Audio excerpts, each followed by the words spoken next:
What up and welcome to another Mograph Mocast. I'm Dave. And I'm Matt. And joining us all the way far away from my guest bedroom, it's Nicholas Reed, a.k.a. Pickle Nick himself. What up? And Mograph is a supplement to our site, mograph.com, which is a motion graphics tutorial site with tutorials, plugins, podcasts, and other Mograph stuff. And on the show, we talk about everything ranging from motion graphics to Cinema 4D, After Effects, plugins, render engines, doing business, doing taxes, being a contractor, or working for the man. You can email us info@mograph.com. Let us know what you think about the show. Send your topic ideas and other things to us there. This week, Pickle Nick. I know we said Josh Johnson, but he had an emergency at the last second. Everything's okay, which is good, but he is rescheduled. And take our schedule with a grain of salt, always. Yeah, there you go. Yeah. Them contractors, though, you never know. You never know about them crazy contractors. So we thought it would be fun if Pickle Nick came on the show to talk to us a little bit about what he's been learning as somebody who's just entered this industry, has been hanging out with us, doing some work for us, doing some intern Experienced work. Your first NAB. Yeah, that too. We thought it would be really fun to just kind of go over some of that and maybe get some insight into ourselves, you never know. Yeah.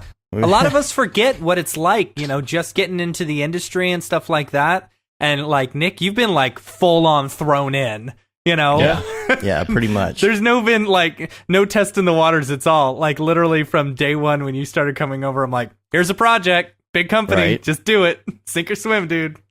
So. Yeah, so we're just going to talk about starting out. We'll get to all that in a minute. I wanted to talk about this week a little bit. We launched Camp Mograph tickets. Yay. Those are now on sale, so you can get those. Those have been selling, and we're really excited about it. We've got a lot going on. We've got a long way to go. So we get there. We've got some other announcements and things. Matt, you probably know better than I do.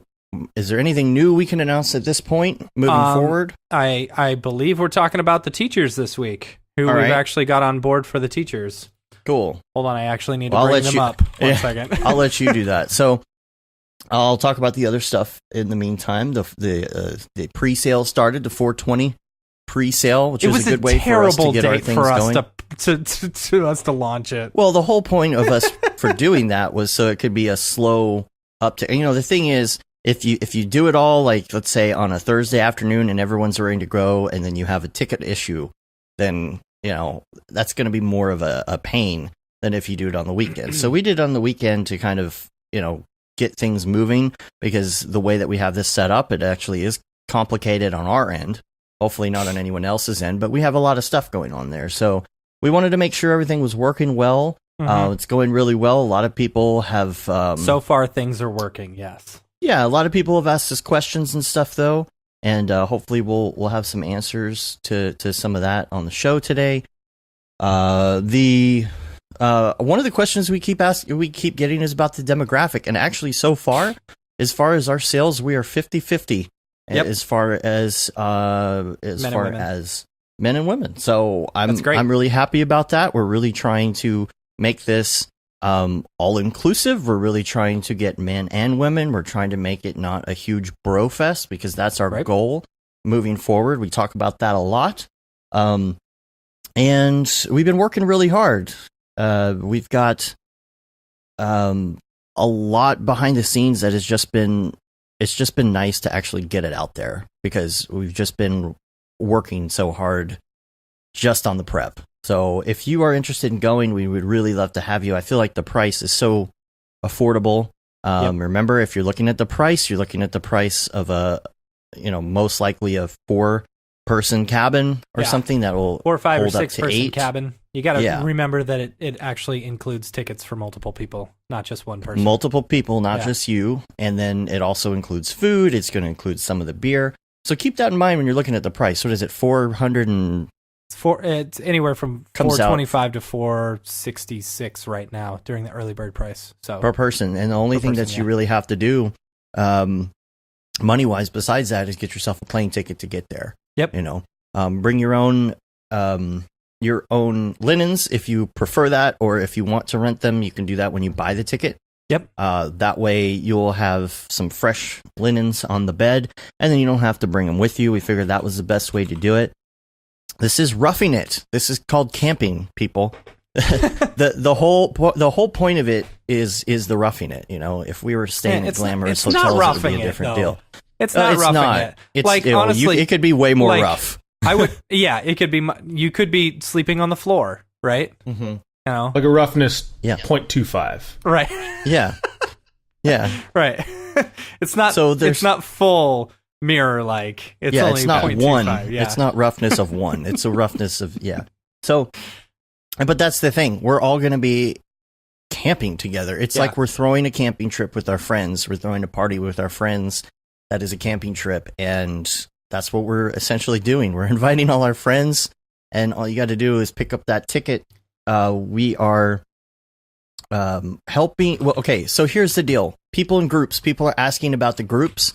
People are asking about how can I find people to bunk with at this, because I think some people want to go, and I think some people have bought single tickets when they maybe would have liked to do a cabin as well. And what I have to say about that is there is honestly a liability to us matching people in cabins. And so we are letting other people do that. It doesn't mean that you can't coordinate within our Slack channel or something like that. I know in the events channel, there are not tons of, but there are people talking about it. I think that once people hear this, and now that it's during the week and people are starting to coordinate, they're going to want to get into that events channel, because we've had some people come to us already, even people from other countries who are like, look, I'm coming down. I really want to do this, but I would like to bunk with somebody in a cabin rather than do a tent. And you can find those people in there. You can find those people right now. But I hope everybody understands why we're doing it the way we are, because honestly, I'm not going to match a random man and a random woman in a cabin together. No, like that's totally up to you. Yeah, I think that's best. And then a big part of this from the very beginning has been inclusivity, making sure that men and women both feel safe at this place. Right. You know, and that, like, you know, there's a lot of talk on the Twitter sphere and stuff like that about, oh, well, we don't want it's just going to be a big bro fest and stuff. And that's not what we wanted from the very beginning. No. We wanted to make sure. We've been saying the opposite the whole time. Yes, exactly. It has been on our mind 100% from the very beginning. We have actually talked to a bunch of women within our industry about what would make them feel most safe. And that is why we have so many options. And we feel like it's a very positive route to go, you know? Right. If anything, saying that it's going to be a bro fest is pretty pessimistic. We're trying to, really push some inclusivity out there. So right, exactly. Yeah. So yeah, we're not even putting that into the ether, into the what is it? The secret sphere. What's the secret? I don't know. Anyway, all right. So do you have that lineup? Let's talk about. Oh yeah. Okay. Well, first of all, what are we announcing right now? First of all, I know we can announce. We just added another fireside chat. Campfire every single day. Oh my gosh, are we gonna hear that all the whole? We're gonna play the video later. Yeah. Let's see. We just added a new fireside chat. Barton Damer of Already Been Chewed. He's gonna come and join us for a fireside chat. That's gonna be super fun. So I'm looking forward to that. And as far as our teachers, we're super excited. We're going to announce everyone today. Stick around, though, like over the next week or two. We'll be announcing all of our counselors. We're bringing in some industry professionals to just kind of serve as counselors to help out and stuff. And junior counselors as well, right? No, they're just regular. It's dumb to call them junior counselors. We'll just call them counselors. There's nothing junior about it. If anything, they're more skilled than I am. I thought we had counselors and junior counselors. They're all counselors now. Okay. Yeah, they're all counselors now. All right. Okay, cool. So first off, of course, we got EJ Hassenfratz. He's going to be. Am I talking about the classes that they're actually teaching? Yeah, sure. Why not? Sure. All right. EJ is going to be teaching the animation principles class. Then we've got Greg Gunn. He is going to be teaching I need to go to the Camp Mograph website. No, that's not sculpting. What is that? No, that is the color theory class. Color theory. Yes. Workshop. Sorry. We're not calling them classes. We're calling them workshops. They're workshops. Workshops every single day. Oh my gosh. Satine Phoenix. She's been really big in the D&D world and stuff like that. She's got a lot of D&D streaming podcasts and stuff like that. She used to work for Wizards of the Coast. She's coming to do our storytelling class, which is super And I know there's exciting. a lot of D&D people who are going to be doing, that's going to be great. That's going to be awesome. That's going to be super fun. Jax Jackson, she is going to be doing our illustration class, which is super cool. That's super awesome. Super bad A. And then Patrick Goski, my boy Patrick. Yeah. I'm so excited about the sculpting class that he's going to be doing. And he was on my list from the second we came up with the idea. Yeah. So, and then we've got one more that we're working on right now, so we're not ready to announce anything. But lastly, we've got Casey Hupke. He's going to be teaching our health and mental fitness workshop. So, which is also something we're going to be talking about today. I think it's a good theme. I think we've been going down that road. I got a text from you yesterday. Definitely use some health and mental fitness in my life. Yeah.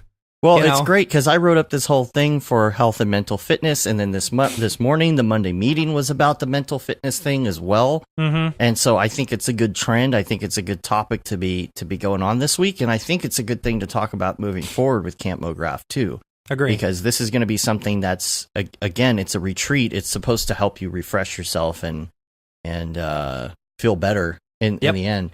So does that cover all the teachers? That covers all the teachers. Yeah. So we've got more of that. We've got counselors we're going to announce later. So we're just doing a little bit at a time. And I guess I'm going to go ahead and show this video real quick, just for the people who haven't seen it, but if you have, it's always fun to hear this video again. Right. So had it stuck in my head for 3 days straight. Yeah. All right. Every here we single go. day. Check this out. Camp Mograph. This is more of a retreat. Beautiful Vermont. Good craft beers there. Fishing, swimming, canoeing, rock climbing. Principles of animation, color theory. Stop motion. No computers at all. Yeah, I really want to go. Sounds like a lot of fun. Are you going? Camp Mograph. Let's tutorialize feeling good now. Entire YMCA summer camp. Workshop, non-traditional. You're a valued person. Your career is important. Hiking with Casey Hupke. Do a morning jog. Breakfast, lunch, and dinner every single day. Campfire. Every single day. Bunk bed. Every single day. October in Vermont. Destination place. Leaves are changing. Beautiful. So much fun, y'all. Yeah, I really want to go. Sounds like a lot of fun. Are you going? Camp Mograph. Anyway, so that's our latest. There you go. Pew, pew, pew. So that's our latest. We're going to talk about some other things because we're back from NAB. I'm sure that a lot of people are tired of the NAB and Camp Mograph talk and ready to get back down to business now. Yeah. So we're going to talk about regular things again, coming down off that high from NAB, from Vegas. Yep. But a couple other things for the week I just wanted to talk about. Here's a random thing. There's this dude, and keeps commenting on my old videos on my old YouTube channel, and it's this weird. Did I talk about this on the show at all before? I don't know. I don't think so. Is it someone just saying we like it? Because no. I think Kevin was saying like on fire. On every Maxon post that they post, it's always we like it. The same person. Love it. We love That's fire. Yeah. Love. Fire icon. No, this is on my old YouTube channel, and this started out because years ago I did the don't mix milk with Red Bull video. Yes. That was so dumb and gained so much popularity and got 12, 13 million views that everybody on my channel was just commenting, don't mix milk with Red Bull. And I'm like, why are you commenting the name? I get it, dog. I know what the name of my video is, so I turn off commenting. So what do I get? I get people sending me messages to my inbox. Don't mix milk with Red Bull. Why are you sending me that? I don't care. And then so I turned that off. They started sending it to my other videos on the channel. All these stupid little videos that I did 15 years ago on YouTube are getting comments, don't mix milk with Red Bull. And this is a while ago, right? I love I'm watching the video right now. I love the default Final Cut Final Cut Pro font on there. Yeah, it was so dumb because it's literally just a stupid video that me and this guy made while we were on the road in like 5 minutes. But it's got almost 13 million views. Yeah, it started a challenge. It started the Milk and Red Bull challenge on YouTube. People were downing a bunch of milk and Red Bull at the same time. It was like, it had its 5 minutes, right? So what happens is people start looking at my channel and looking at other things. And this guy latched onto this video, and I don't understand his obsession with it. But when I got the new HVX 200 camera, HD, I'm like, ooh, I want to play with this. So I just took it out. Did you do an HD version of Don't Mix Milk and Red Bull? You should have. No. Because that last version was 4:3 standard def.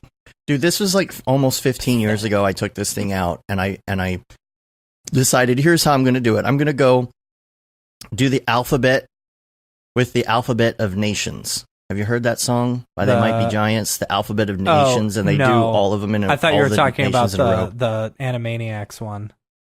It's very similar in style to that, I guess you would say, because it's all the alphabet. So like it's going on with all the names, and I'm doing the alphabet, and I'm doing A, B, C, D, E, F, G by going around to shops in the area where I used to live, and I would take a video of those letters.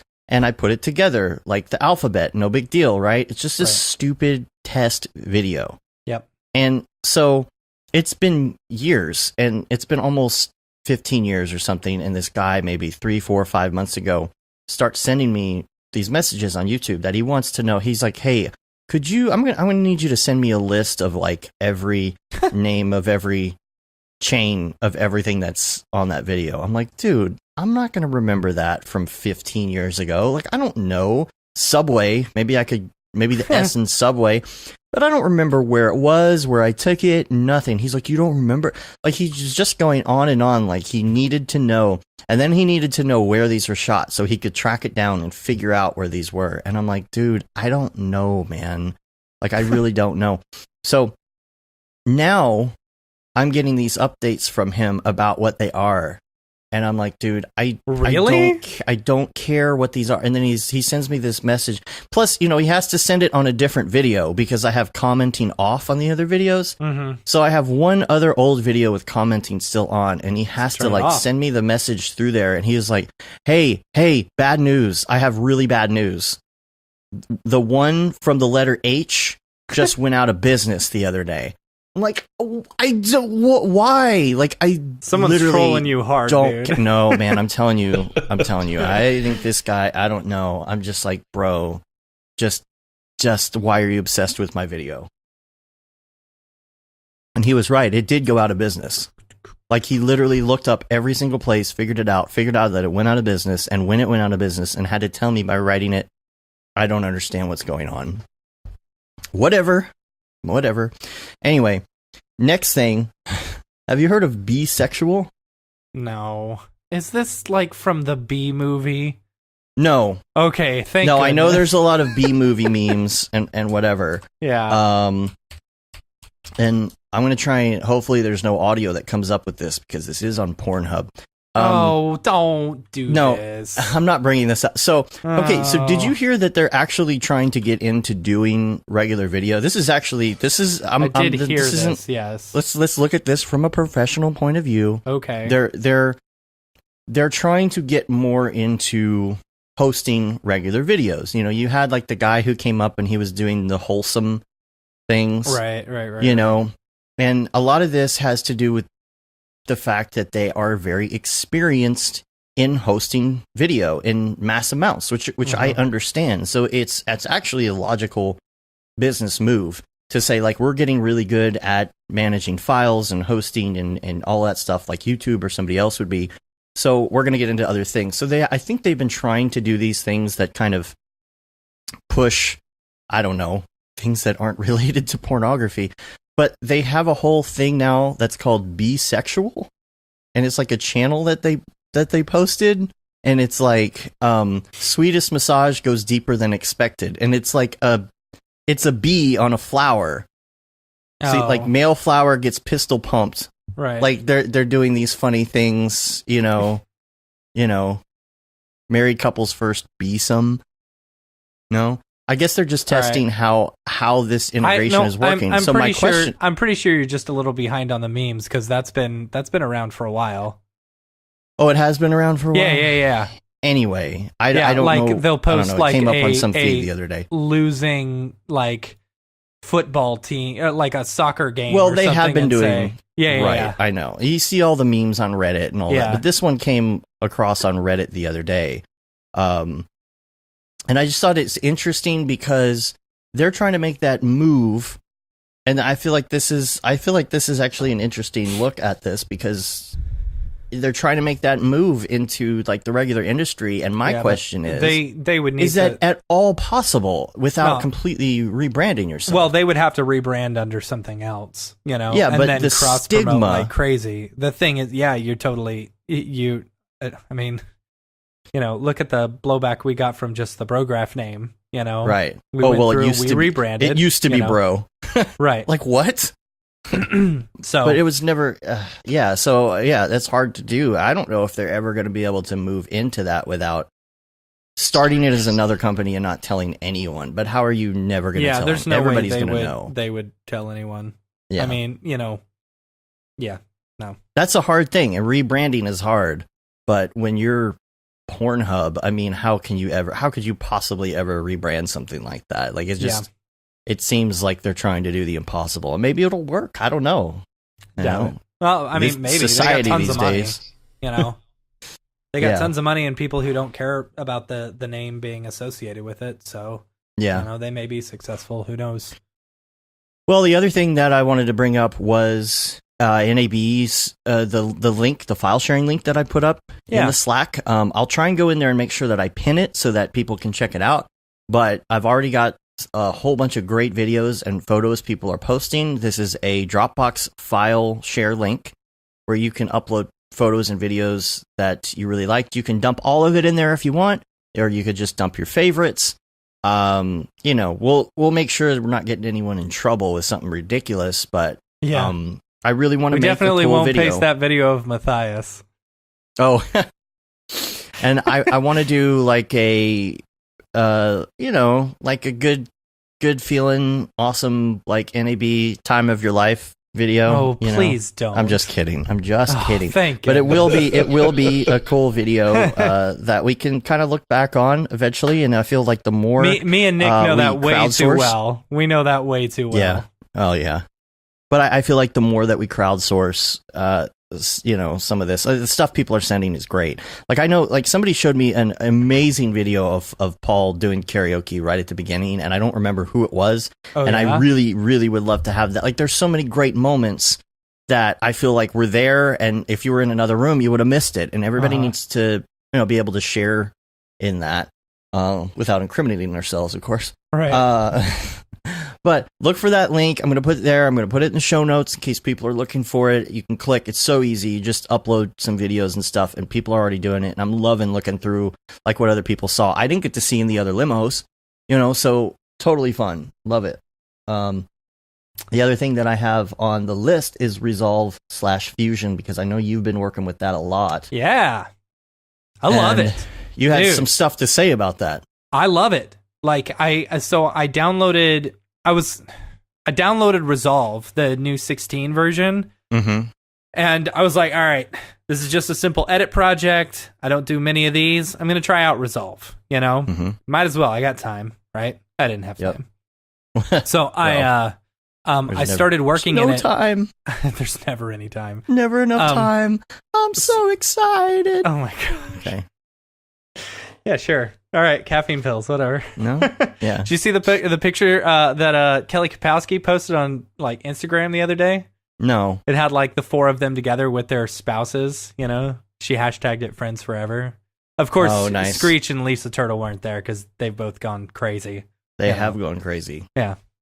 Where were we? What was Resolve? Which one am I? Yeah, so I was like, all right, I'm going to try it out. So I downloaded the version 16 of DaVinci Resolve, and there was it was very intuitive, I have to say. Like once you get used to the few little caveats, like it's not you go up to the top and do file export or whatever. There's a whole little shelf down at the bottom for, the Fusion stuff and the delivery stuff. And once you get your head wrapped around like how it works, holy crap, it is so much more powerful than Premiere. And the fact that you've got a free version, or the version like the paid version is so cheap, like, okay, buy Fusion and then you get Resolve for free. Do that. Never, or vice versa, right? No, you can't. No. If you buy Resolve, you only get like a simple version of Fusion installed. So buy Fusion, and get the free version of it, and get DaVinci for free, basically. I gotcha. It was super intuitive, really great. I only had like one crash through the entire thing, and that was when I was like, doing too many steps all at once. It was way awesome. And the Fusion stuff being built into it, like I know a lot of people were like, oh, you're building it in. So nice. Super intuitive. Really liked it a lot, So yeah. Okay. Anyway, is the save system? I don't know what the save system is. I just keep hitting save. It's the comment. The only thing I hate about Resolve is the save system. Yeah. What's the deal there? I don't know. Like, I think maybe it saves it into its own auto? Resolve folder or something. See, like I don't that. like things that save auto for me. Like I like hitting the Control S. Yeah. See, I'm completely okay with it saving auto, because you know me, and I don't like to save. So sometimes I'm like, I don't know if it actually saved or not, and I don't know. Sometimes it's kind of like, did it really save? And then you don't know, like, unless you like open them. What if it didn't save, and you open it up and it hasn't saved, but now it's too late? And I don't know. I like the physical button, but yeah. And the node stuff in Fusion, not that hard to understand. I'm sure we've posted it before, but if you Google Rich Nosworthy Fusion tutorial, like Fusion intro, is a really, really good introductory look into Fusion. So I would totally recommend that. And I think, like, if it weren't for like this current set of stuff that we're doing right now, if it weren't for the fact that we may need to hand over the files to the client, I would be in Fusion the whole time for almost all of it. Yeah. So Rich Nosworthy's going to be on the show, by the way. We've locked in a date for this summer. Yep. So that's going to be fun. We've also got Octane Jesus coming back on the show next week. It's been a while. Oh, yeah? So that's going to be fun as well. That's a 4-hour show right there. Yeah, right? Yeah. Get ready for that one. Yeah, let's start that one early. Or I'll just go pick up my kid, tell him to like chill out while we finish the rest of the 3 hours. So let's move on to some Ravcock. What's your flavor? What's your flavor? I had a few things I wanted to get to on this before we get into our topics today. And Octane 4.04. This is interesting. So there's a new stable release of 4. Yeah. That's out. So there'll be a link to that in the show notes. You can check that out. That's available for Cinema 4D. Yeah. As well. I just thought I'd mention that for those who are still on 4. Speaking of that, okay, so Phil wrote this up on the Slack the other day, and I think he was referencing Silverwing stuff or someone's post talking about the difference between 2018, and version 4 and stuff like that. And 4? Okay. Yeah. So he compared it. They compared it to like Windows 8 and Windows 10. So like Windows. Well, which one is Windows 10? They're both Windows 10. Octane's a good plugin. They're both Windows 10. Okay. But talking about versioning, right? So Windows 8, they're still doing updates for Windows 8 because some people are still on Windows 8. Where did Matt go? I don't know. There you are. Keep going. They're still doing updates. Yeah, they're still doing updates for Windows 8 because some people are still on that, but they're also doing updates for Windows 10, if bugs come up or something like that. So that's kind of where the difference between version 4 and 2018 is for those who bought version 3 and have upgraded to version 4 for free and don't want to upgrade to 2018 right now. It's nice to know that they're still doing those updates. I feel like we have some people coming to us right now who are having a lot of 3.07 issues with the plugin. And that's because we have to send out a separate version at this point to 3.07 users, which is going to be going away. At some point. We're still trying to figure out the next step for our plugin. Honestly, people, if you're messaging us saying you're using 3.07, come on, we know what you're really doing. Right, because 4 is free, so... Yeah, so why aren't you upgrading to free? Oh, to the free version? Oh, because... because reasons. Yeah. But we it's will like be dropping it's the same people support. who say they're using a specific version of Redshift. There was a specific version of Redshift, you know. No, I'm only on this version. I can't 2.6 or something. Reason. Yeah. It's like, all right, well... I can't use anything above that. Well, why not? Why I don't know. Reasons? Reasons. So, we will be dropping 3 support in the next version. Just letting everybody know that if you still are on 3 and you're having issues because you have the regular 4 version. Hey, there's Kevin. I've mentioned you twice already. Yeah. So that's good for people who are on 4. I'm actually about to upgrade mine to 2018 because I'm ready to fix the plugin and all of that stuff. So, plus we had clients that were using, we're still using 4. You were already using 2018, and I just wasn't ready to move forward yet because I just had too much going on my particular projects. But Octane 2019, let's talk about that a little bit. Let's do it, because I don't know anything about it. We did talk about the 2019 Unity slideshow that Jules had posted, and it's actually something that is sometimes it's kind of hard to go through his slideshows when there's no audio, because you're looking at it and it's great information, but you want to hear a little bit more about some of these technical terms and things like that. So there is a post. They posted Jules' presentation along with his audio, which is great. So you can find out more about 2019. If you've already seen the slideshow, it's the same slideshow as before with just a little bit more information on the back end. I'm really excited about that. Jules has already said that he will come on the show and talk about 2019 at some point, so we need to just schedule that out, get him on. We can talk in detail about that, because it's just I'm looking forward to more of this real-time stuff, looking at more of this Brigade stuff, more of this Unity stuff as well. Super exciting.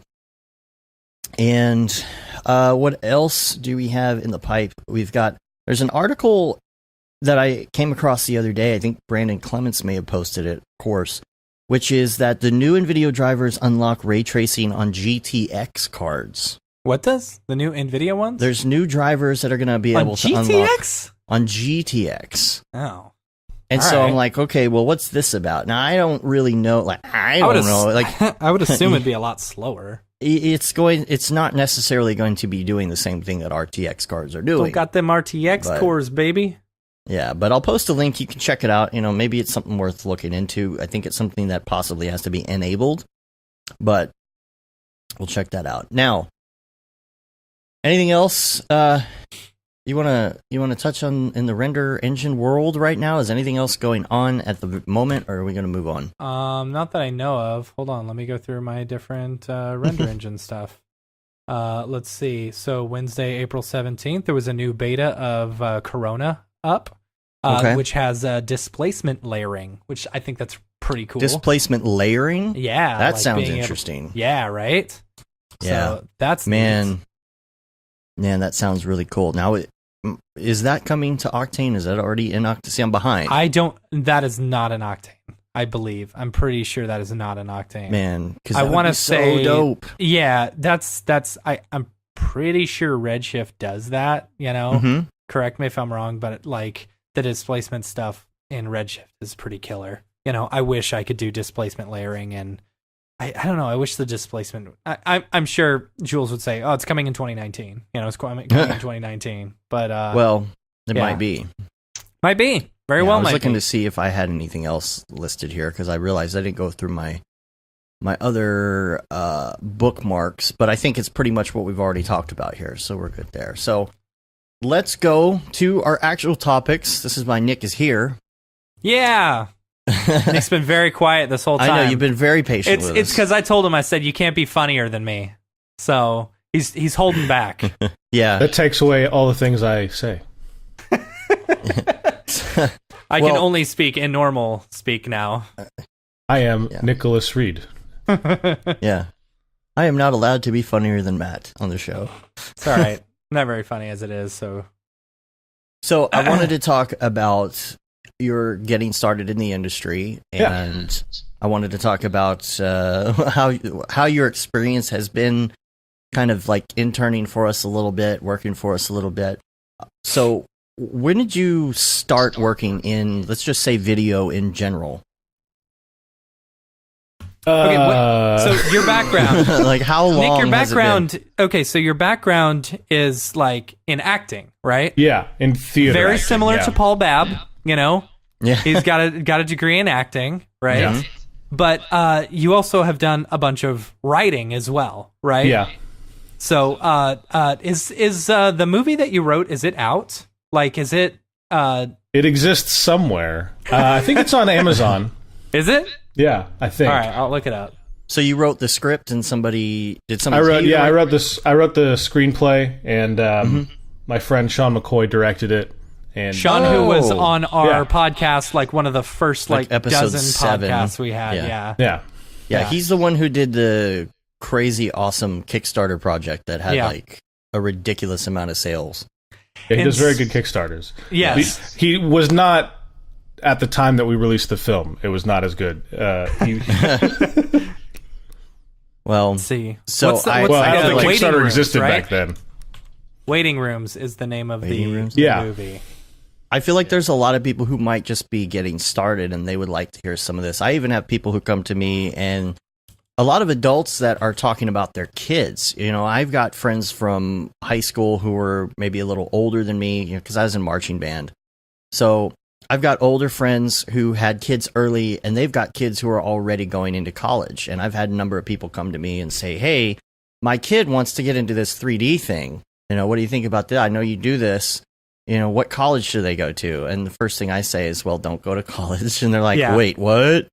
And I'm like, well, I mean, it's a possibility, not good. You know, so I think there are people that are looking to hear about starting out and the process, and everybody has a different place they come from. You know, we talk on the show a lot about, oh, this person came from a background in film. Oh, this person came from a background in graphic design.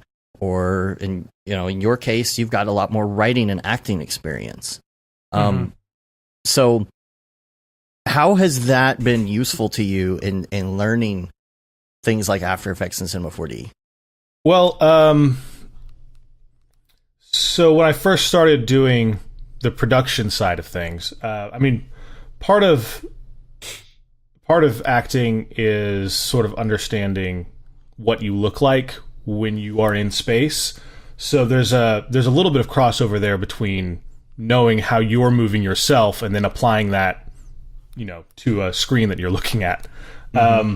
There's also it's when you do acting and writing, you learn a lot about timing. So there's that's something that I think you get a good background if that's where you started. It's a secret of comedy. Yeah. Yes. Timing. Right. What's the secret of comedy? Timing. No? Dad jokes. All right. Anyway, he's like, no. Timing. There you go. There you go. Oh, man. Nice. You need double bell for that one, too. Hold on. No. Even better. Oh, my God. Oh, but I've seen how you have applied it. You somehow jumped right into doing character animation stuff, which is ridiculous. Yeah. And I don't know how in the world you do that, but you've been very good at being able to convey expression and emotion and things in character animation based on your experience. Right. I mean, it makes sense to me, I guess, because I have a lot of experience with that. I've studied that. That's sort of, understanding the way you move through space and different characters, what kind of weight they're going to have, whether they're going to be flowing or bound or direct or indirect, those sorts of things. Those are things that you study as an actor. And even when you don't study them, they're just you kind of pick it. You pick it up naturally if you do it a lot. Mm-hmm. If you're a person, a lot. Yeah, if you're a human in space. I have a lot of experience in moving my hands as I'm a person, and so when you first started, you were doing video stuff, right? That's how you and Matt met. Well, actually, so me and Nick met. We were working at a what I Dubbing like to call house. It was a post production house, but it was a consumer based post production house. Yeah, that makes sense. Yeah. Basically, any mom and pop off the street could come in and say, "I need this old VHS transferred to DVD. Give me Been price." there. Yeah. So when I first started there, I was just making VHS dubs and stuff like that, and then Nick got hired because we bought out the company had bought out this other company, called Mother Dubbers. And oh my god. Yeah, right? You Edit Video bought out Mother Dubbers. And so there was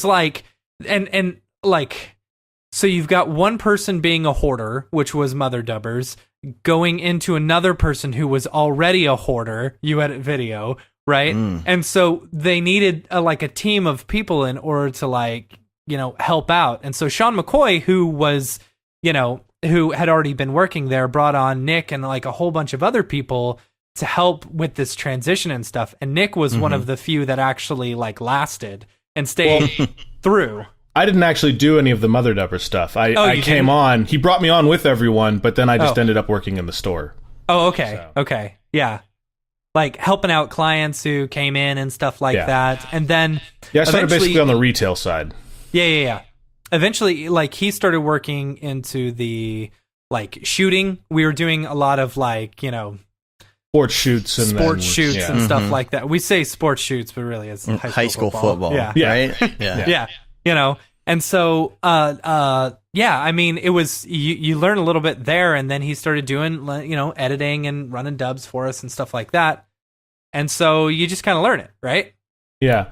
You just over time you learn it, you pick it up, you take the next step, I guess. Yeah. So there was a fallout between Nick and the boss. The boss was short-tempered, we'll say. And so Nick left, and what was it? You were working. Okay, so Nick started waiting tables, which was awesome. Just make some money doing a thing, And so I ran into him back in, what was it, October or November, right? Probably November, I think. Yeah. November was when I started, so yeah. Around there. So I had just put together my gigantic 9-foot long desk. And I was super excited about it, And so I had been throwing around the idea to my brother of coming over and training because we could use some extra freelancers here and there. That lasted a day. That lasted literally a day, right? It's okay. He's working at a gas station now. Anyway, I put your brother out of a job. Yeah, you put my brother out of a job. Hey, you know what? Hey, it's a crazy it's a dog-eat-dog world. Yeah. There you go. Yeah. Anyway, so I told Nick, I said, hey, listen, I may not always have some work, but if you want to come over and you want to train, you'll have the opportunity to train with one of us, and we'll teach you this. I mean, you kind of know it anyway. You may not know the 3D side, but you know After Effects a little bit. And so I sent him a whole slew of tutorials, iDesign and Mount Mograph and some GSG.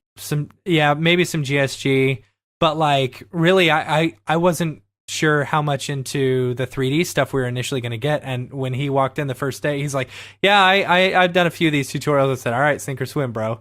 Here it is. And I sent him one of our biggest clients, that's just After Effects stuff. And I said, here you go. Yeah. Let's see what you do, Yeah. So, and the rest is history. The rest is history. No, I totally bombed that one. No, you didn't. You were fine. You were totally fine. The thing is, I don't know. What's been nice about this is that you've been coming in and training and stuff, and it kind of goes to show how you can grow a company, because like we are ever since January or something, we've had a steady stream of work. Yeah. Ever since, and so it's been really nice having someone that I could just be like, all right, I got freelance work for you. Here you go. You know. So it's kind of a situation where... And it's been nice to get freelance work. Yeah. Yeah. So, because you'll basically work it where if you're not working for... It's an internship in the way of like, if you're not working for pay, because if we've got you on an actual job, you're getting paid. Yeah. But if not, then the two of you have been working on some side stuff for fun. Yeah. Which is a great learning process as well. Yeah. And Nick did, so for Sean, a few months ago, like there was a Kickstarter, and we went and had lunch, and Sean was like, hey, can we do a I'd love for you guys to do a Kickstarter. I said, let Nick handle it. He can do this, you know? And so it was his first space video, And so we could probably is that video up there for us to put in the... I have no idea. If you put it in the link, try and pull it up. I don't know if I have the video anywhere. The Kickstarter page still exists in the world. What was it called? Pound of Flesh? A Pound of Flesh. Yeah, just send it to me in the dingus, and I'll bring it up while we're talking then. Cool. All right, so this was... Yeah. So... video, The great thing about it, and we've been... it's not just been the three of us, it's been contractors too, right? Yeah. And it's been... contractors for us. We've also been contracting for other people, like Ariev, for example. And so it's been great being able to have people that you can throw stuff off of, like you can get in, your private Slack channel and be like, hey, I'm trying to work on this thing. What do you guys think about this? It's been nice to have people to bounce things off of and try new things and get ideas. It's also been great to be able to have enough people between all of us that everything is as busy as we are, being able to be balanced the right way. Because if I have like 10 projects going on at once, or Matt has 10 projects going on at once, and then another one adds to the pile, it's like you don't want to say no to it. You can say no to it, but if you have the option not to say no to it and give it to somebody else, and still keep it technically within the company, that's a good thing to have. Yeah. Because the worst thing, and we've talked about this on the show before, the worst thing is like, you're an individual contractor or something, and then you've got like a bunch of projects going on, a client comes to you, it's hard to throw them to a friend or something. Yeah. Because sometimes you're like, oh man, is this client going to just like ditch me and not ever go to me again? Because I threw him this direction, or I threw him at another company or something. You want him to be able to come back. So to be able to say, oh yeah, we got that. You don't really talk about who's doing the project.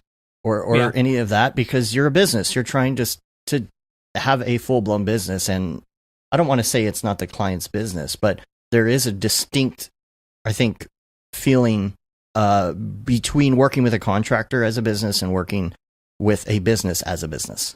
You go to Joe Schmo, who's working like on his own, doing a couple side gigs, or you go to someone like Barton Damer, it definitely has a different feel. If you go to Already Been Chewed, let's say, that like Barton is not doing 100% of the work. Right? He's got a team, and that's what we're trying to push in our situation, is that we have a team. Now, some people might not want to do that. Yeah. Some people might want to just be that sole contractor, but we're trying to build something different, and it's been nice to be able to bounce off of people and feel like we're in an actual like work environment, even if it's just Skype. But so Nick, talk to me like, okay, so from an outsider's perspective coming into this industry, talk to me about what were your initial fears or like worries or something like that, and do you feel like how it's only been 6 months, maybe? I mean, something like that. How confident are you in your skills and stuff like that? I don't know. Talk to me about like beginning to now. Well, I'm definitely more confident than I was 6 months ago. Right. So it's interesting. That's part of the thing to it is I probably wouldn't have ever started if you hadn't offered to help, because I wouldn't have felt confident enough in my own ability without someone who I trusted saying like, no, yeah, this is good enough. Yeah. There's a so that's helpful. Oh, hey, there's that. This is his. This was Nick's first big Kickstarter. This was his big video, and so he didn't do any of this stuff. This was Sean. Sean did 3D most of the 2D stuff. Mm-hmm. All the 3D animation stuff was entirely Nick. Nick, did you do it in Octane or Redshift? That was Redshift. Yeah. All right. Cool. So that was Redshift, and then composited in After Effects. So you don't think you would have gotten back into it if Matt wouldn't have just poked you a little bit, or? Probably not. Although it's funny, about a month or two before I saw Matt, I was actually thinking about reaching out to you and seeing if you had any funny little jobs, like editing jobs. But I never followed through on it. So as far as like the transition, you had been, you know a lot of the basic concepts, you know a lot about video. So I'm sure that made it easier. So let's talk about, I know there's After Effects, but let's talk about Cinema 4D specifically. Mm-hmm. Like moving into that, you moved into it pretty quick. So let's talk about the ease of moving into Cinema 4D from where you were. Nick, I totally forgot you were in the other room. Who is that? Oh, you're hearing weird noises. Matt, I think you should just go. You should just walk into the other room for a second. Yeah, I'll do that. I'll do that. Yeah. Hey guys, I'm going to the restroom, and you just pass by him. But talk about the ease of use with Cinema 4D. That's what I want to kind of. Yeah, and maybe coming from an After Effects background. Going from After Effects to Cinema. What was easy and what was a hurdle, I guess. Well, it was pretty straightforward. Most of the Cinema 4D stuff that I learned directly from Matt. Matt just sort of gave me a personal crash course rather than a tutorial. That's how I learned too, with Dave. Yeah. So it's pretty easy, as I recall. It wasn't like too complicated to move directly to it. Most of it felt pretty intuitive. Was there a particular piece that was maybe the hardest for you to grasp? Because most people talk about how easy it is to go from After Effects to Cinema 4D. Yeah. The ease of use, it's pretty straightforward. Yeah. I don't understand how you got to character animation. But okay, well, I'll tell you how. Okay. So, Nick and I, we were talking. It was during a time in which we were slow. And I was like, we should work on a personal project, So him and I wrote this. Oh. What? I was going to say, I think part of it too is you were talking about, I think, Phil and his having a graphic design background and how that helps with understanding composition and understanding. Yeah. Right. Yeah. And so we were talking about doing a. So what was it? This is probably like 6 or 7 years ago, right? We wrote a cartoon called Zombie Theater, I know it was a long time ago, right? It was before I met you, Matt. Like, even when I met you, you were telling me about this cartoon. Yeah. So Nick and I wrote this along with Sean McCoy. We wrote this cartoon, and we recorded the entire first episode and did all the Foley work and sound effects and music and stuff like that. It even has a theme song. Oh, and it's such a good theme song. I brought back my whole band together to record this theme song, right? And so we did the whole thing, but the problem is we can never find an artist, because it's one of those things like, hey, you want to work for exposure? We don't have any money. Right. We're willing to work for exposure, but trying to find someone who will do characters and work for exposure. We had one guy, and he's just like, I don't love the raunchiness of the subject. Yeah. So we were like, all right. So he dropped. They need to have the same level of investment in the project that you do, or else you have to pay them. Those are the two options, right? Like it's if it's just the three of us and then someone else who's separate from us, that's not going to be a workable solution. Well, you even used clips from this thing in one of your original tutorials. Gosh. Yeah, that's actually that's Mark. Yeah, Joke's on that's you, Nick's Mark. voice. I don't have a middle name. See, I always remember that Yep. clip. But this was 2013 that you were doing. So you guys have been like churning on this. This was for a long time. That was wow. I look like such an idiot there. Hey guys. Anyway, make sure you mash that subscribe button. Wow. Yeah. That was back when that shirt actually fit me. It doesn't anymore.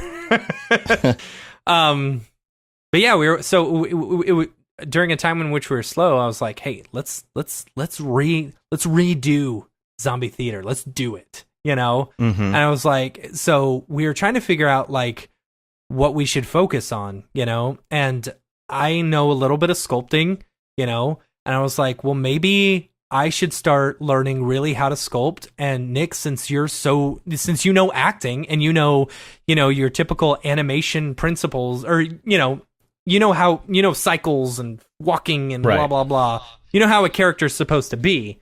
Right. Why don't you focus on some of the character stuff? And I'll tell you, like, Nick was like, all right, cool.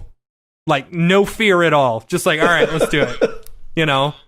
And if you say character animation to anyone else, they're like, oh, no, I don't do that. Nick's just like, all right, cool. That's the benefit of not knowing what you're doing is you're not scared of anything. You're not sure which things are the worst. It's like, I can do that, probably. That's also why you've been able to do pick that. up Redshift pretty well, I think. Yeah. I asked him the other day, I said, do you like Redshift or Octane better? He goes, well, I don't really have a good understanding of either. So, I don't like one or the other.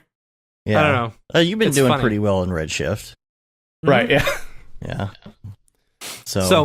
But yeah, so we started jumping into that, and then we just got busy, and we haven't been back to it. You know, Yeah. We've got another idea for a short that we want to do because we figured that the whole 24-minute episode cartoon may be a little overzealous for us right now. Right. But we've got another idea, or not. I don't know. Whatever. Well, that's what we want to do see. once we don't need clients anymore. You know, that's all I want to do. Yeah, that's we'll all I just want to do. I want to for make fun. $1 million so I can just make cartoons the rest of my life. You know, Yeah. and Sounds have like Nick a do plan to all the me. voices because he's so Yeah. good at it. Yeah, that's But what all Grant the said in voices, the like chat. He said- 50%. Yeah, 50%. Right. Yeah, Grant said he should. Pickle Nick has a great voice. He should be a VO for more stuff. We should get you to do VO on some of these other things we're working on. Yeah, right totally. To be fair, I'm actually using a pretty good mic as well. That has something to do with it. Yeah. now. Well, that too. Y'all built a booth too, right? Yeah. Yeah. Well, Nick does a lot of voiceover work. Mm-hmm. And so I turned to my closet. I had an idea of turning my closet into like a little studio area that I could record music with, because for some reason I thought whenever I got my own office, I would have time in order to record music again. I don't know. But once Nick started coming over, he's like, that room would be perfect for a voiceover booth. And I'm like, you are thinking exactly what I'm thinking. So yeah, we took all my toys out of the closet, which took up an entire bedroom. And then, filled it with like foam stuff, and it's pretty cool. But yeah, so word. Yeah, we haven't actually used it in a while, but it's We haven't. there. No, it exists. we've been busy, which is Yeah. great. It's good to be busy. I haven't And had time to make a reel or a website or anything. I know, and I keep on telling you need to make it real. So, what's nice about having someone like Nick is that we don't say no to work anymore. Mm-hmm. At no point do we say no. And I think when you're in like the freelance frame of mind, where it's just either you by yourself or you and one other person, it kind of gets to a point where you're like, well, I don't want to push too much on this other person, or I can't handle it because it's just too much work. But when you have multiple people that you can rely on and you're starting to build a team, for those who are looking to build a studio, the more,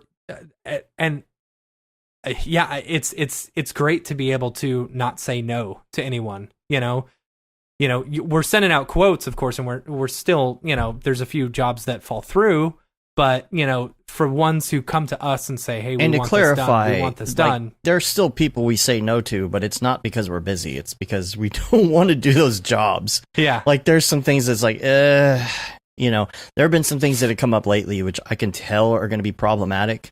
And if the client really doesn't pursue said project that much, I haven't really been pushing because I'm like, I know this is going to be a tough project. And if they don't want to, that kind of no is a different kind of no. Yeah. But we're talking about no as in no, we're too busy to do something, something cool comes along and we're like, oh, well, we can't. We wish we could. We've been able to say yes to those. For the past 2 or 3 months, anytime someone has said, hey, do you got time? Yep, absolutely. Yeah. We got time for it. And my question, Nick, for you, because you've been doing this stuff, but you've also been here while we're working on the other projects. You've seen some of the good stuff. You've seen a lot of the bad stuff. Yeah. That's that whole backstage curtain thing that we were talking about like a couple of years ago is just there's so much that goes on in the back end that people don't realize. And it's like, well, how do they have time to do all of that stuff? Well, it's because we go through a lot of crap. Matt and I have been through a lot of crap in the last year. We've had some projects that have failed and things like that. And maybe not necessarily on a fault of ours, but just because maybe it's a client or something like that. And we've had some rough ups and downs, but you've been witnessing some of that stuff. So I have a couple questions for you, which is number one, I guess just in general, what have you learned like from a business side from us? Is there anything particular that's like surprising to you, or maybe not even surprising, but just things that you're learning about the business aspect of it moving forward? I don't know about surprising, but I think there's probably an element of, and this is something that I think a lot of people when they start freelancing are going to learn pretty quickly. There's an element of like, I'm not as confident in myself as maybe I would be doing, if I had, or if I was doing something that I've been doing for a long time. Mm-hmm. So I'm a bit slower to, I sort of lost my train of thought. That's all right. So it's so one of the things that you really need to know, your value, know your worth, understand what your rates are, don't deviate from them, don't do a lot of free work. Have contracts. And just understand, like, it's all stuff that makes sense and seems logical, but thinking back, I'm like, I probably wouldn't have done a lot of that if I had just sort of tried to start on my own and just been like, all right, well, I guess I'll just do some work for someone. Right. Rather than saying, okay, that's great. So now we're going to sign a contract and we won't start the work until you sign it and get the 50% and get a deposit or Yeah. Like even phone calls, the what is it? Call coach, business buddy, call coach, accountability buddy, being on the end of different Skype conversations where, you hear it all go down, Yeah, my favorite is when the client calls and Nick's the one doing the work. And I've got to talk to them like I'm the one doing the work, And so, like, when they ask a question, I just look over to Nick, and he's like, "Yeah, sure, but that okay, yeah, we could do that, of course." Which is fine from the perspective of really trying to build something. It's your job as, I don't know what you would call it in this case, an account manager, or whatever you call it. You're the account contact. You're the customer contact for this thing. You never said I'm doing 100% of the work. It's about building that persona if you're trying to turn something into like a studio, or a little mini boutique or whatever you want to do, and take it that next step past, you're just a contractor doing side work. And on that same thought, it's nice that like now you're really feeling a lot more confident in saying, like, talking to other people and being like, oh yeah, I can get one of my guys on the team to work on that, You don't have to specify, they're a contractor. Yeah, exactly. Or, just say one of my guys. Or girls. Well, we had a couple people in the past who have said that too. It's like, oh, well, if you're just sending it to a contractor, maybe I could just talk to them direct. And it's like, no. If you're working with us, then this is how we're going to do it. We're not going to give you a list of contractors. Thing. That's a super annoying thing. I've got one client who, when I was going out of town, they're like, hey, do you know anyone who can do this? And I said, yeah, just send it to me and I'll project manage it while I'm away. I've got time to just say, hey, this doesn't look good to my people, or talk to them. He's like, well, I need to be the one who project manages it. Okay, then no, I don't have anyone who I can send you to. Yeah. Because my contacts, I hold dearly my contacts from any of my clients, because like maybe it's selfish or whatever, I would gladly send work to them, if it's, but I want it to go through me. And for 20%. No, I'm just kidding. I mean, and we don't always take a cut or whatever. Yeah, or sometimes we don't take a cut at all. Yeah, it's just that we'll project manage it because we want to be able to keep those contacts to us. And it depends on who it is too. The bigger clients, like you really want to have that kind of a feel that you are handling all of their projects, plus, no matter what. Some of our clients is just like, I don't know. I don't really want to send this crappy of work to some of my friends, There are ones that are for the meal for sure that you're like, well, I don't really want to push this on someone because I know that it's not necessarily the best work for them. Yeah. Like they're used to doing higher level stuff, but somebody's paying like a decent amount of money for something that's for the meal. And you feel like, let's just take care of that. I'm not going to send a PowerPoint presentation to RAID 0. That kind of thing. Because it's kind of not, I don't think even, but we're not really doing PowerPoint presentations, but they feel like it sometimes, some of these projects. But you know what? They pay the bills. Plus, if it's a company that you do a lot of work for, at a certain point, you have a style and a flow and a rhythm that is that they're expecting. And if you just pass that off to someone else, even if they're good, it's going to be different. And there might be a weird miscommunication between them. And like, if you're in the middle, then you can communicate you can communicate that difference, or you can tweak it. Yeah, absolutely. Yeah. And plus, like, we're the final product is ultimately going through us, so we're able to quality check it, before it even goes out, so it's like, oh no, just another tweak this and this, and this will look more like my style, Right. Yeah. Mm-hmm. No, I think that's an important thing to know. If you're trying to build something into a business, that's what you need to do, is to be able to have that persona, to present yourself in a certain way. It's just like the people that are going out on day to day talking to, I don't know, people doing sales or something in another industry. They will wear that suit every day because that's how they present themselves. Now, we do this in a different way. We don't necessarily have to go around wearing a suit to make ourselves look like we're a big company. I'm usually in my pajamas, which is great. I'm in them right now.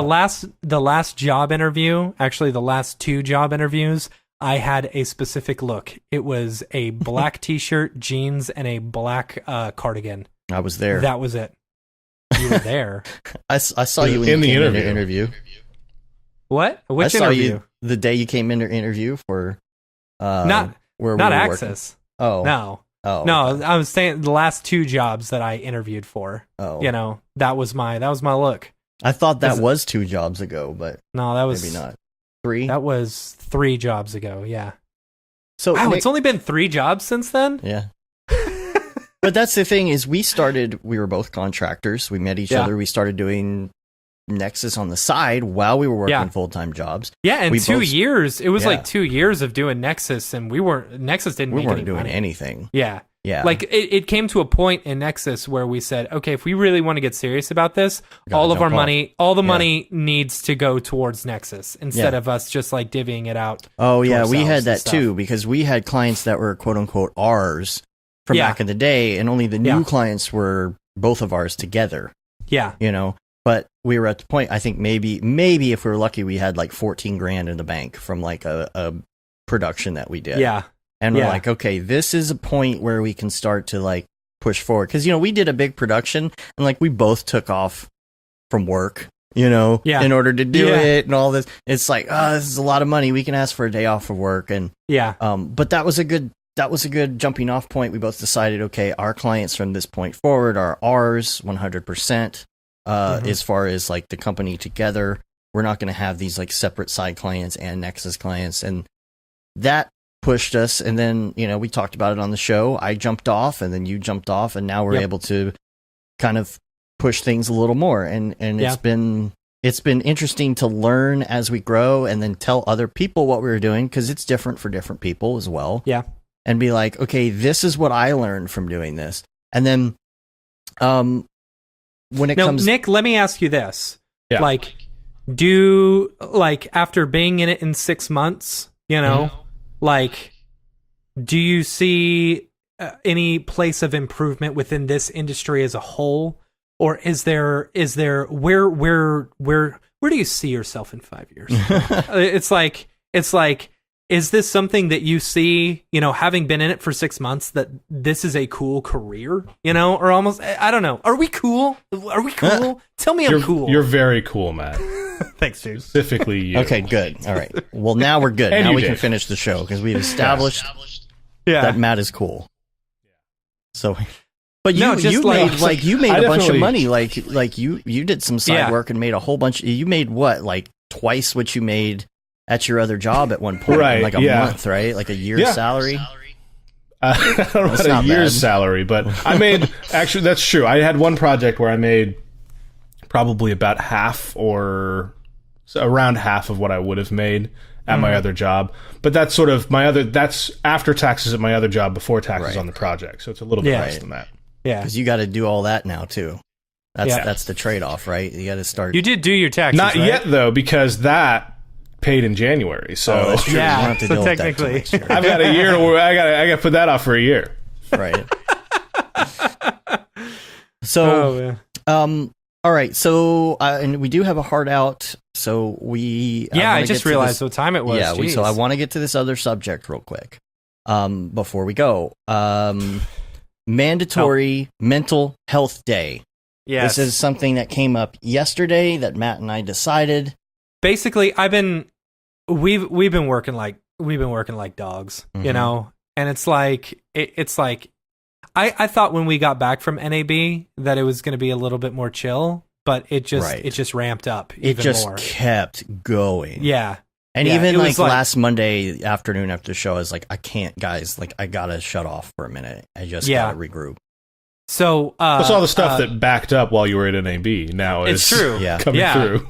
Well, and just stuff that had to like continue going. You know, we were about to launch the tickets for Camp Mograph. Yeah, right. So many. Yeah, details. Camp Mograph has been taking a lot of time. Right. You know, and don't get me wrong, I am perfectly happy doing the time for Camp Mograph because I think it is a fantastic. Oh yeah. It's going to be a fantastic event. You know, and it's going to be a lot of fun. But it has been a lot of work. You know, making sure that schedules get coordinated and teachers are ready to go, and you know we're getting the email blasts out and stuff like that. It's a lot of work to run 3 companies, you know, basically. Yeah. So and so what a lot of people end up doing is overloading themselves in these situations, and I feel like that's what, you know, Mark and Liam were talking about it this morning about the decompression after NAB, how hard it is.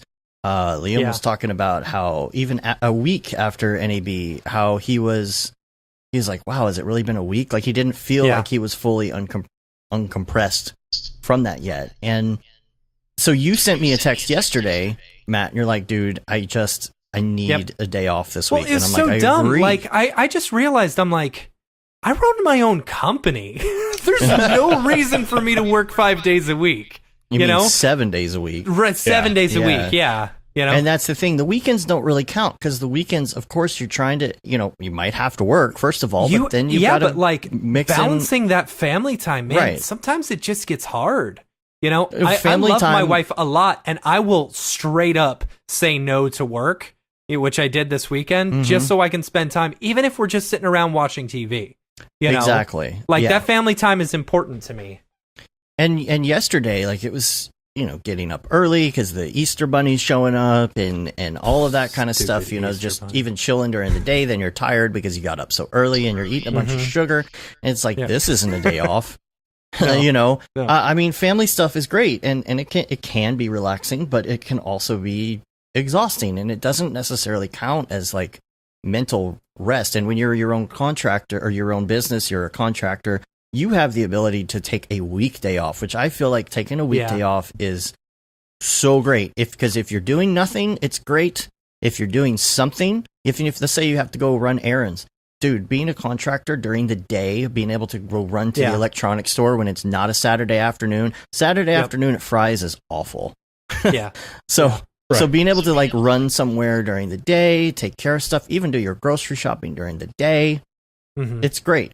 And I think you need that time. And so like when Matt sent me that text, I was like, yeah, totally. Like I agree. We either do this on the same day or maybe on different days this week, whatever it is, so that we can just turn it off. Turn it off. There's now part of the stress of the weekend, and there was this really, really good thread of on Twitter that I read the other day, and I really wish I could find it because I can't remember who wrote it, but I was just going through their thread and they were talking about as either an employer or as a freelancer, hearing the phrase, how long's that going to take you? And understanding the amount of stress that those words have on either you as a freelancer or someone else as as an employee or something like that. How long is that going to take you? And understanding that like that doesn't necessarily need to cause a bunch of stress. And that it's interesting. It's a really interesting thing because the second I hear one of our clients say, well, how long is that going to take? That immediately makes me feel like I've got to finish it ASAP, blah, blah, blah, blah, blah. And, I don't know. You know what I'm saying? Yeah. Everybody just assumes it's going to happen the moment you talk to them. Yeah. Or you get an email, hey, about when should I expect this? I'll jump on it now, Right. Yeah, and sometimes they don't expect it. Sometimes you're primed to think that they want that. Yeah. Exactly. And if you actually say, like, when do you need it? It's like, oh, yeah, next week. But you don't, if you don't take the time to ask that or assess, you're like, I can get it done in like 4 hours if I work from now till then. Yeah. I've been in that position where I asked somebody because I think it's needed right away. They're like, "Oh, you got like 3 weeks." I'm like, "Oh, yeah, man, yeah." Okay, and I don't know if I'm the best at this, but I know when Nick and when I throw some work to Nick, I try and ask how long it's going to take. And I don't know, maybe I'm not the best at like stressing the importance of it. I don't know. You're around me all the time, so you really know about how important some of these projects are. Yeah, I usually hear the conversation where they tell you when they want it. So, but I don't know. Like like Nick said, sometimes they're not entirely needing it immediately, and don't put that unnecessary stress on yourself. Try and kind of dig a little bit and figure out how, don't let that stress you out. Now, one of my clients this weekend was like, hey, are you working this weekend? Oh, okay. Well, yeah, I can make this change for you. Okay. Well, are you going to get this done?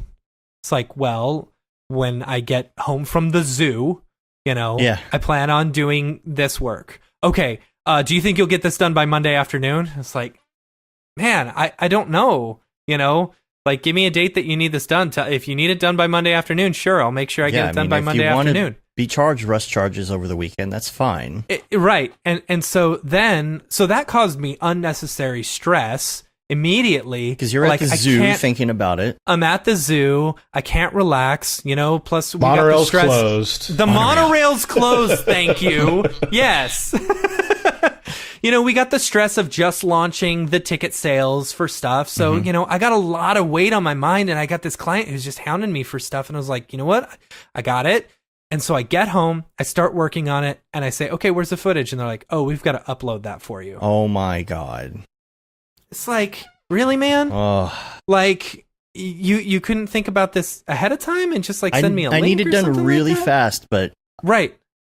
Here's no material for you. The thing is, it was fine. It turned out totally easy. Like, it was because I wasn't having to do any, like, unlike their typical work, I wasn't having to do any green screening or like keying or anything like that. Yeah. Or any comping at all, really. It was just straight edits and like, screens and stuff. But like, the unnecessary stress of how long's that going to take you, that weighed on my mind. And so yesterday I was like, okay, I need a day to chill out. I need a day. Yeah. So that's when it's like, I work for myself. I'm going to take Wednesday off, Well, you've got to maintain sleep as well. You've got to maintain diet. Yeah. There's all that. We went off our diets after NAB. Been off the diets, God, I've had so much sugar with Easter and all of that. Like today, going back on zero carb, going to get back on intermittent fasting after that. Like it's time to get back and get my energy back. And something that Liam was talking about on the Monday meeting, which go check that out. They talked a lot about the mental stuff today, is that, and physical stuff, is that, what about working out? Like I'm ready to go start doing something different. I've been biking with my daughter. I'm thinking maybe I'll go take up racquetball again. Liam was saying like he used to go to the gym all the time and he doesn't do it enough and he wants to go back. And I went to the gym more when I worked for the man than being, working for myself. Well, when you work at home, it's not like you can stop by the gym on the way home from work. You're like already home. You don't want to leave. Yeah. What were you going to say, Nick? Yeah. Well, I was working out pretty consistently, and I was on a diet before I started freelancing, and then that all fell apart as soon as I started doing it. Yeah, sorry, that's my fault. It's not really your fault. I mean, I don't know. Like, I feed you every day. That's true. That's true. But then you have stuff like the NAB that comes up that pushes your schedule off. I was doing really well after the time change because I was getting up an hour earlier, and I was really like in the groove. And then we go to NAB, to where not only are the hours off, but 2 hours, but then you're staying up 2 hours later. So the time that I was going to bed was the time I usually got up, almost. And it throws you so off. And so you got to deal with those routine changes, time changes. Naps, I'm kind of weird when it comes to naps. Like taking a long nap is a bad idea. See, I can only take long naps. Like, I feel so groggy after taking like a 20 or 30-minute nap. See, the hack, there's like apparently like the magic 20-minute number or whatever. It's true. It's true. It's very true, because if you hit that snooze even one time, you're going to start feeling groggy and gross. And my hack always is take that giant shot of espresso, go right into the nap, take it for 15 minutes, and get right Wait, you take a shot of espresso before you take a nap? Because it takes a while for it to kick in. Yeah, it doesn't hit you until you... So as soon as you're waking up, that jolt of espresso is going to hit you. You're going to be feeling good. Especially if the nap feeling is brought on by having just eaten lunch. Right. Yeah. The caffeine will take longer to digest if your stomach's full. That's why I like the intermittent fasting, because I don't eat until after the day. The other thing that I like to do is to think of my day as being split up into two parts of the day. Yeah. I think, Matt, you kind of do that when needed as well, because it's like start out the day, do your things, but then you've got family stuff and you got to pick up the kid and whatnot and go to Taekwondo. Come back. Right. You got to do all the things. So if there's more work that needs to be done, you can come back the second part of the day. You can then begin again. You shouldn't feel guilty about it. You shouldn't feel guilty about like, oh, well, I have to stop what I'm doing. No, that's part one. Set it aside, put it over here. Part two of the day comes here. And the other thing is that, you want to be, you might be mentally strong, but physically weak. Yesterday I was so tired. Like all I wanted to do, like I had the time. I'm physically strong, but mentally weak. See, mine was sometimes I'm that way too, but mine was the opposite. I felt like I really wanted to work last night. I had some things on my list I wanted to knock out. I couldn't do them because I was physically just too tired. Yeah. And sometimes you just got to recognize that. I went to sleep. I woke up at like midnight. Oops. That's funny. But sometimes you have to recognize that even though you'll feel like, oh yeah, I'm totally like ready to go. I want to do this thing. And then you'll sit down in front of your computer and you're like, oh man, I'm just not. And sometimes you have to recognize that unless it's an emergency and a client needs something right then, that it's okay to stop, and it's okay to not knock everything off of your to-do list. My to-do list will never end. And I feel like a lot of people probably feel like I do, which is like almost a feeling that someday your to-do list will actually be complete. But that's not the case. Your to-do list will never be done. You just got to face the fact that you're always going to add 10 things before you mark off one thing. And so I have to really get down in there. I have to mark what's priority today, what I could also possibly get done today as not priority. And at the end of the day, if it's not done, I sit there and I mark it to the next day. And today's to-do list looks like it's gone and it's crossed off and it's taken care of. And you just have to be okay with that. Yeah.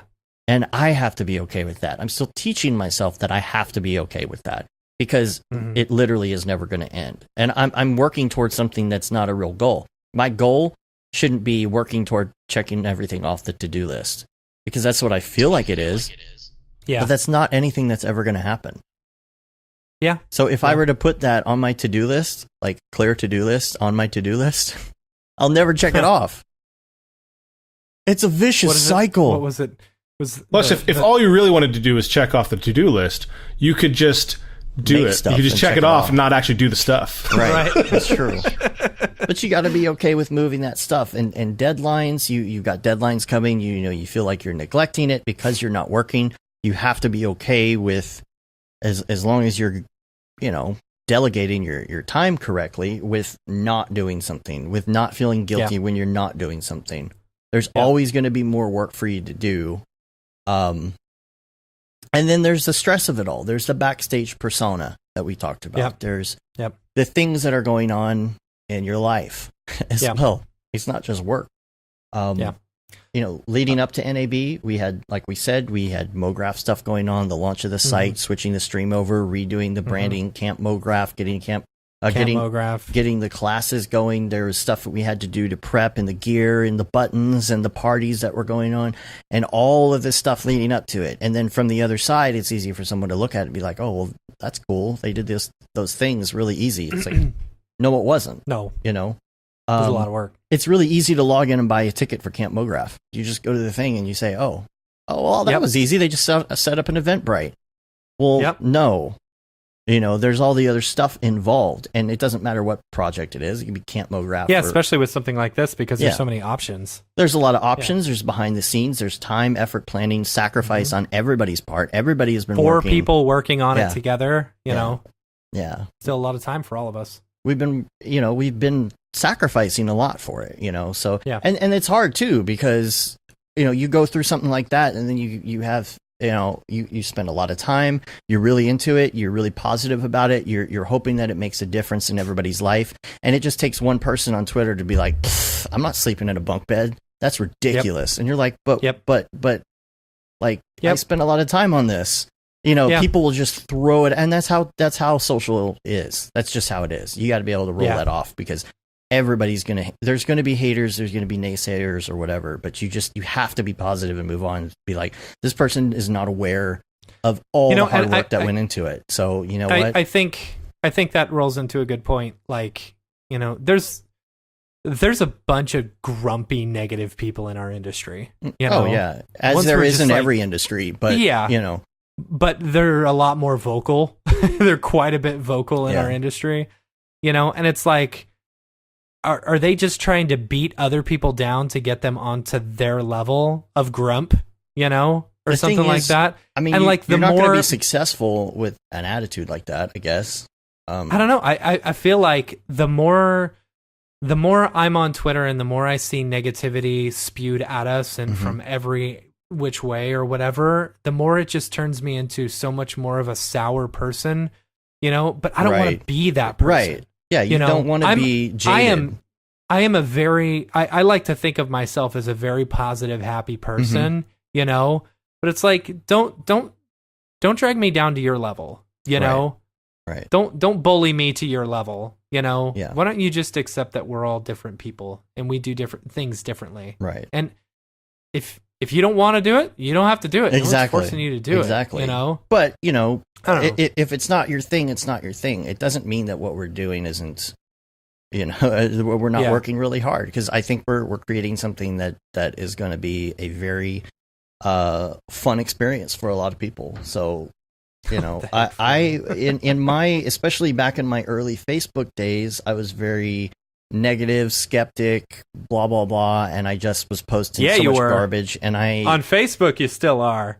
Not recently. I haven't been on Facebook that much lately. I went on Facebook just the other day, and scrolled through, and there's really not that much I'm missing out on. Yeah, that's the thing. I really scaled it back, and I don't feel like I'm missing much of anything. But I have noticed that just there's no like the negativity or the naysaying or the skepticism. Like I'm over all of it. Well, it's not an election year. Yeah. I'm going to do what I feel like is good for me as a person moving forward, whether or not that's in Mograph.com or Camp Mograph or working on our own individual projects or in life. I'm trying to be positive. I'm trying to be inclusive. I'm trying to not naysay a bunch of things just because, because there is always somebody behind those things.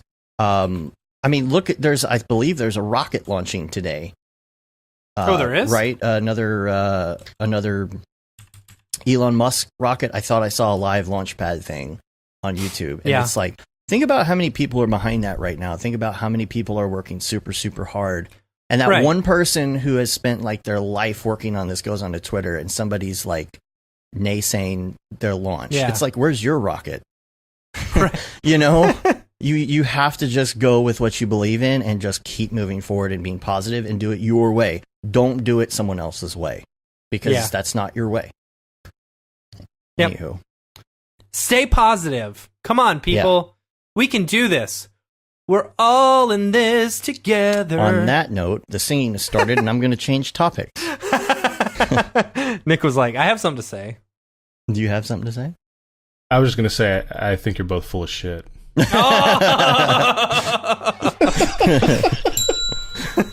There it is. Oh. All right. A couple things I wanted to get to real quick because we only got 15 minutes to our hard out. And number one, I've got a C4D tip. I'm going to try and throw in a C4D tip. Where's your rocket? Where's your rocket? That's SpongeBob. That's funny. All right. My tip that I just found out this week, and I forget where I saw it or who it was. I'm so sorry that I don't have credit to give you on this, but it's a Cinema 4D shortcut. Have you ever hit Control Tab in Cinema 4D? No. What does it do? So it goes into like this full screen mode where it gets rid of the other windows and like your I'm like, what? Where has this been all my life? I didn't realize this. Control Tab, and it takes the current window full screen, so you can like do your thing and go back. I'm like, holy crap! I can't believe that. So that's my tip of the week. Yeah, I want to say, I've heard people talk about that in the Slack Control Tab. But I don't know. So cool. Yeah, and then some links.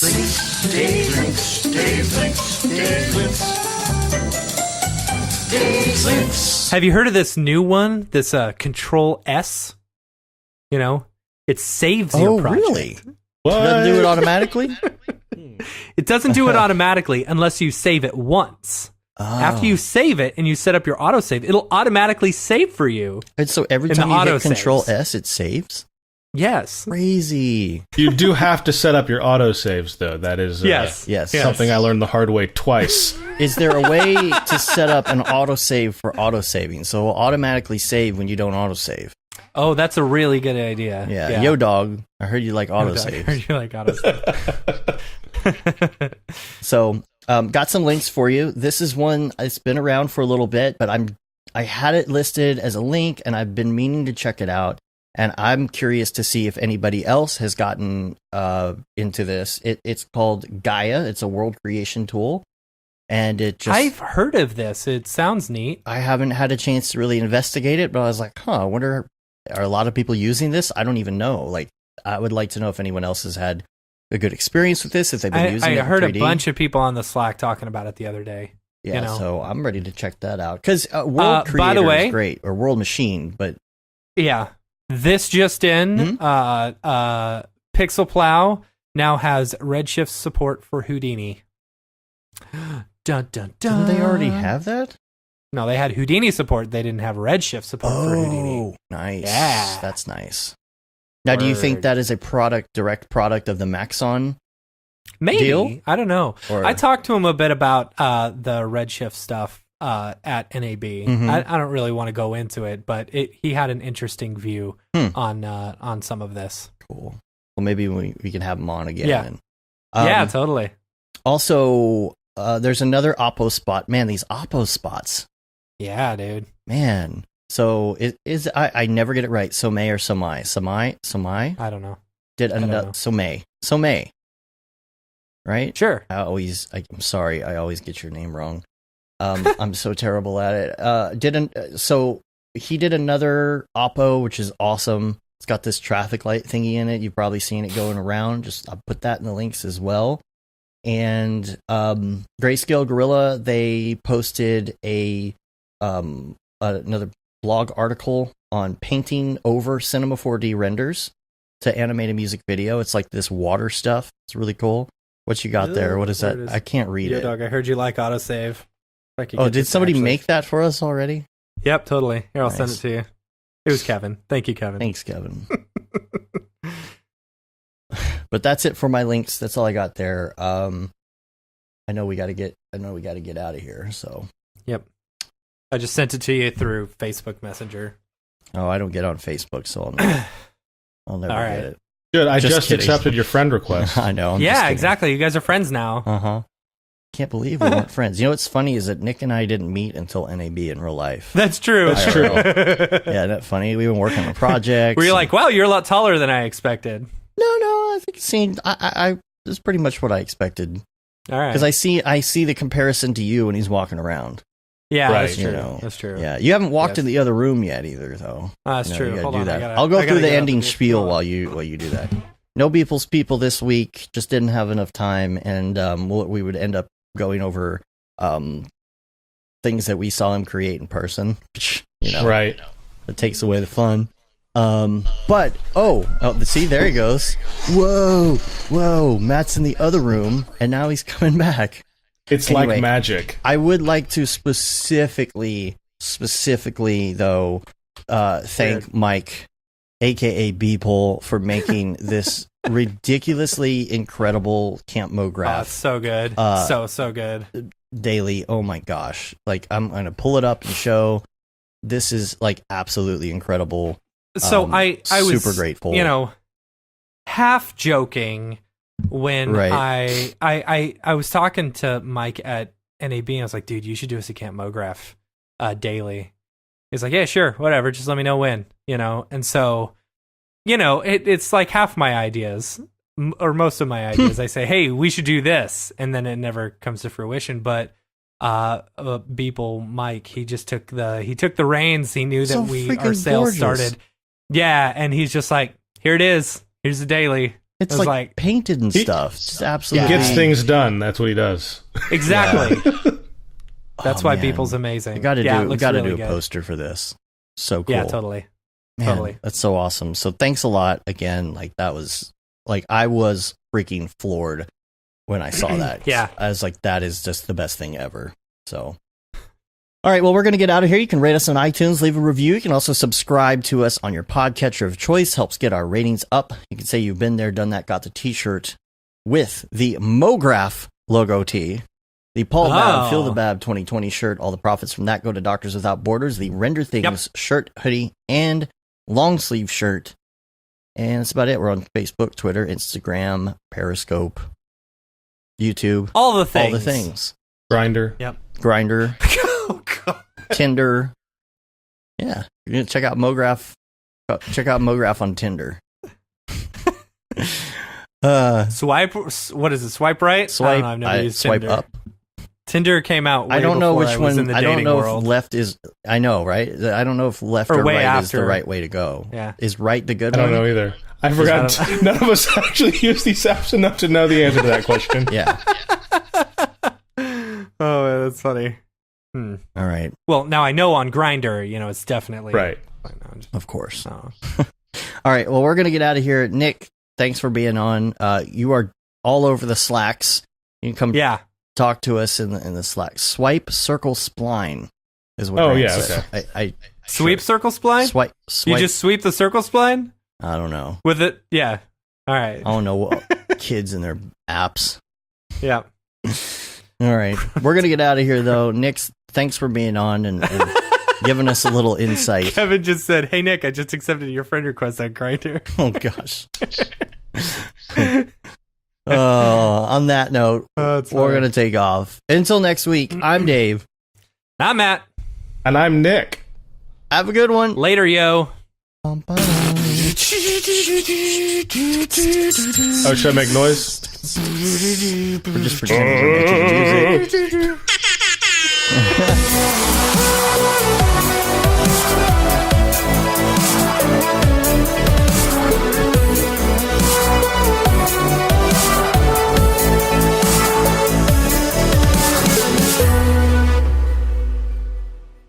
It's pretty good, I guess.